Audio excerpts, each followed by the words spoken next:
चलिए, तो आज के ऑनलाइन लाइव क्लास में आप सबों का स्वागत है। मैं बता दूं आप लोग को, हमने पिछले क्लास में 10th इकोनॉमिक्स के इकाई 5 का अधिकांश पॉइंट पढ़ा चुके हैं और आज शेष पॉइंट हम पढ़ाएंगे।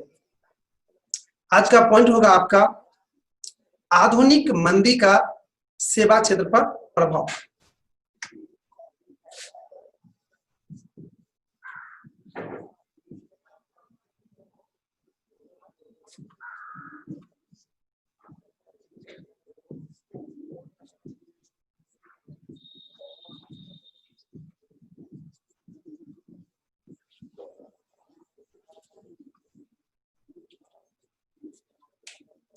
आधुनिक मंदी का सेवा क्षेत्र पर प्रभाव। एक बार पेन को नीचे रखिए और इसको पहले समझ लीजिए। इसमें सबसे महत्वपूर्ण शब्द है एक मंदी। ये क्या होता है मेरे भाई? मंदी बाजार की उस स्थिति को कहा जाता है जिसमें वस्तु का मांग और दाम दोनों कम हो जाता है। उस स्थिति को मंदी कहा जाता है।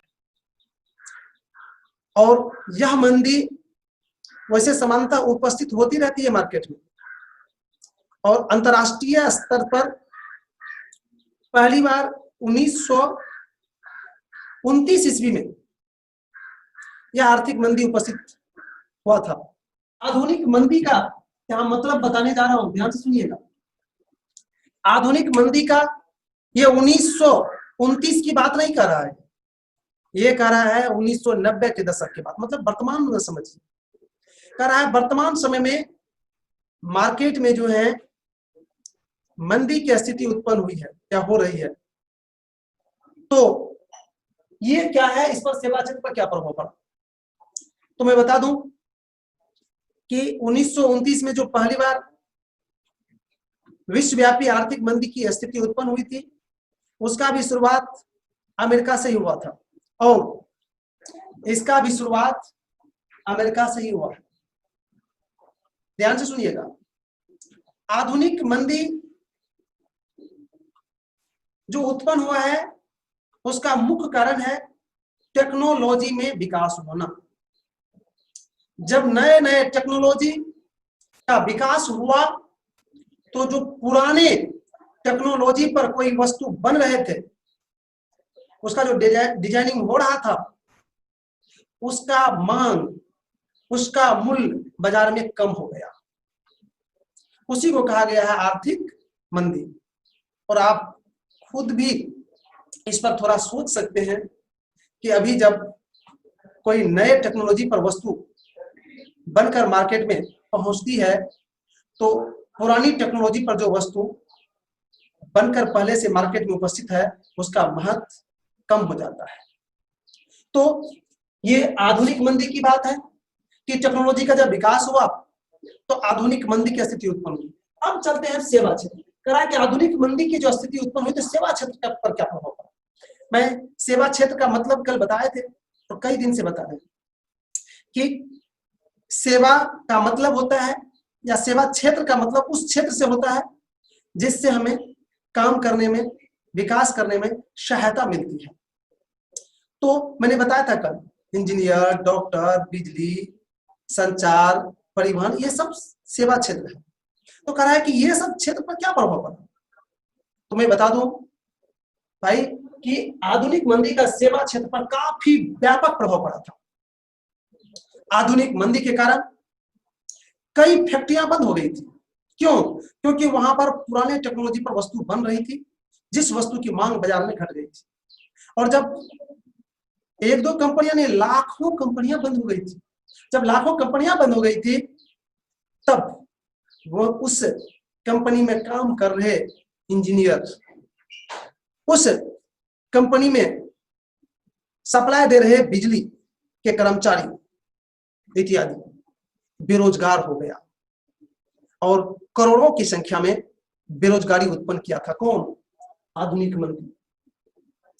खास करके अमेरिका में लाखों कंपनियां बंद हो गई, वहां से जो पुराने इंजीनियर थे वो अपने अपने देश जाने लगे थे और इसका प्रभाव पूरे विश्व पर पड़ा था, लेकिन भारत पर इसका नाममात्र प्रभाव पड़ा था, क्योंकि भारत के जो इंजीनियर थे, भारत के जो वर्कर थे, उसमें आउटसोर्सिंग की क्षमता थी, अर्थात जहां वो काम करते थे उसके अलावा भी वो कहीं पार्ट जॉब करते थे। और जब वह आधुनिक मंदी के कारण से बेरोजगार हो गया तो जो पार्ट जॉब करते थे उसी को अस्थायी बना लिया और भारत पर इसका प्रभाव बहुत कम पड़ा था, जबकि दुनिया इससे तबाह हो गए थे। यही था आधुनिक मंदी का सेवा क्षेत्र पर प्रभाव। अब आप इसको समझ गए होंगे कि आधुनिक मंदी का सेवा क्षेत्र पर क्या प्रभाव पड़ा था।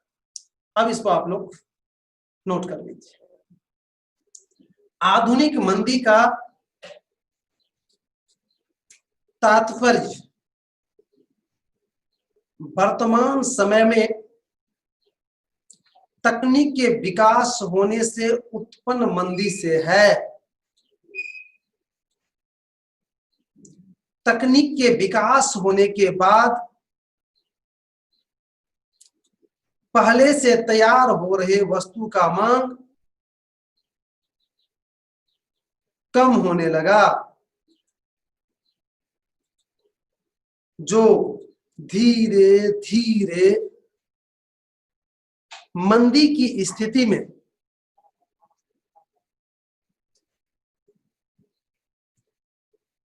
पहुंच गया।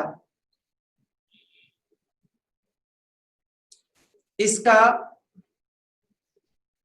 सेवा क्षेत्र पर भी काफी अधिक प्रभाव पड़ा, क्योंकि इससे लाखों कंपनियां चौपट हो गई। परिणाम स्वरूप इंजीनियर स्तर के करोड़ों कर्मचारी बेरोजगार हो गए। Paragraph change. आधुनिक मंदी की शुरुआत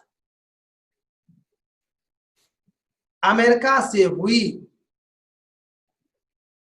और पूरे विश्व में फैल गई, लेकिन भारत पर इसका प्रभाव नाम मात्र पड़ा, क्योंकि भारत के मंदी से प्रभावित लोग शीघ्र ही आउटसोर्सिंग के द्वारा रोजगार पा लिया। इस तरह से आपने आधुनिक मंदी का सेवा क्षेत्र पर क्या प्रभाव है वो तो समझ ही गए, साथ ही साथ मंदी भी समझ गए, आधुनिक मंदी भी समझ गए। और इसमें फिर भी अगर किसी तरह का दिक्कत है, डाउट है, तो आप पूछ सकते हैं जी। शीघ्र का अर्थ क्या हुआ सर? शीघ्र का मतलब होता है तुरंत। चलिए और कोई? सोर्सिंग का मतलब सर? और सर आप जहां काम कर रहे हैं उसके अलावा आप अगर दूसरे जगह भी काम कर लेते हैं तो उसको आउटसोर्सिंग कहते हैं। अर्थात हमने कहे थे कि जब कोई कंपनियां कहीं से नियमित सेवा ले रहे हैं या दे रहे हैं, उसके अलावा जो दूसरे जगह से वो सेवा लेना शुरू करता है या देते हैं तो उसको आउटसोर्सिंग कहते हैं। चलिए, तो अच्छी बात है कि अब आपको कोई डाउट नहीं है। अब हम आगे बढ़ते हैं। आपका अगला पॉइंट है सूचना प्रौद्योगिकी।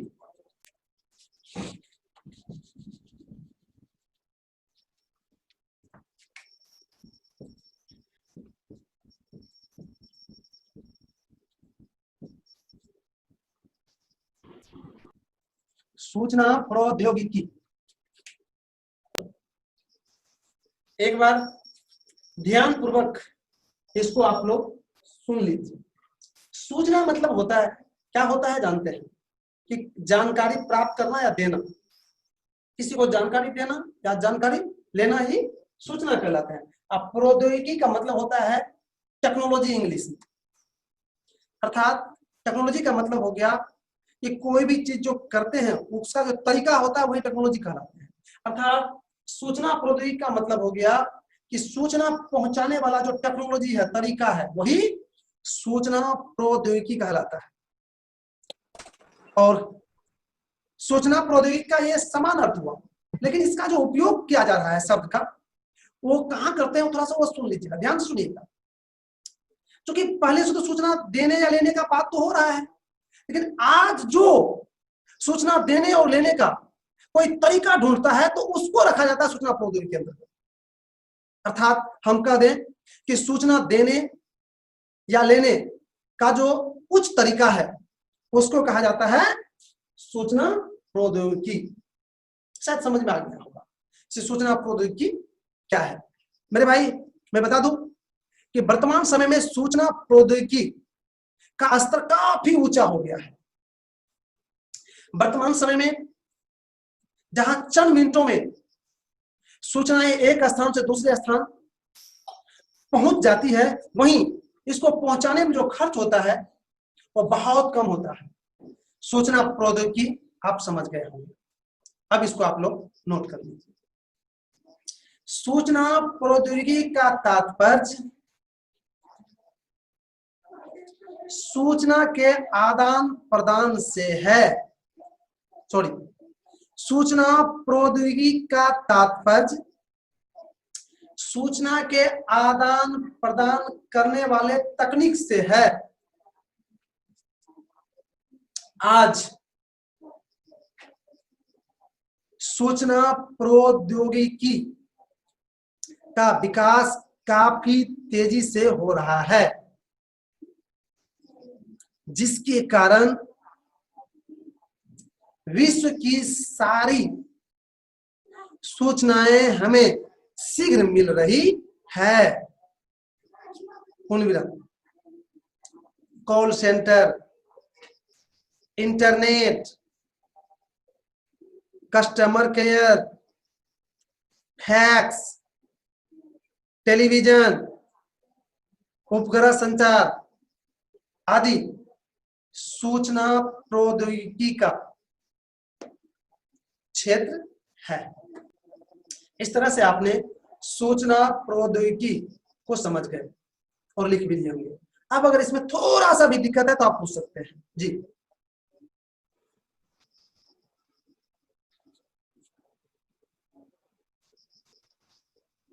चलिए, तो अच्छी बात है कि आपको कोई समस्या नहीं है। अतः हम अगले पॉइंट की ओर बढ़ते हैं। अगला पॉइंट है आपका वैश्वीकरण का सेवा क्षेत्र पर प्रभाव।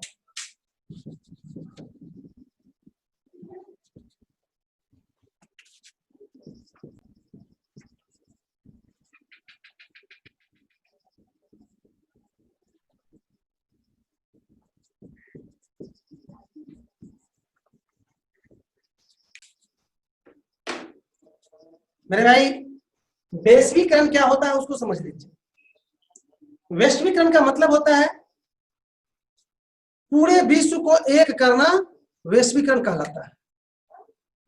और इसमें यह पॉइंट कर रहा है कि वैश्वीकरण जब हुआ अर्थात संपूर्ण विश्व जब एक हो गया, मेरे भाई आज संपूर्ण विश्व एक है, तो उसका सेवा क्षेत्र पर क्या प्रभाव पड़ा है वो बताइए। बहुत इंटरेस्टेड पॉइंट है मेरे भाई, लेकिन मैं इस पॉइंट के संबंध में अब आगे नहीं तो कुछ बोल सकते हैं और नहीं लिखा सकते हैं, क्योंकि समय आपका समाप्त हो रहा है। अतः इस पर हम कल और बोलेंगे भी और लिखेंगे भी। आज की क्लास को यहीं पर अब विराम देना।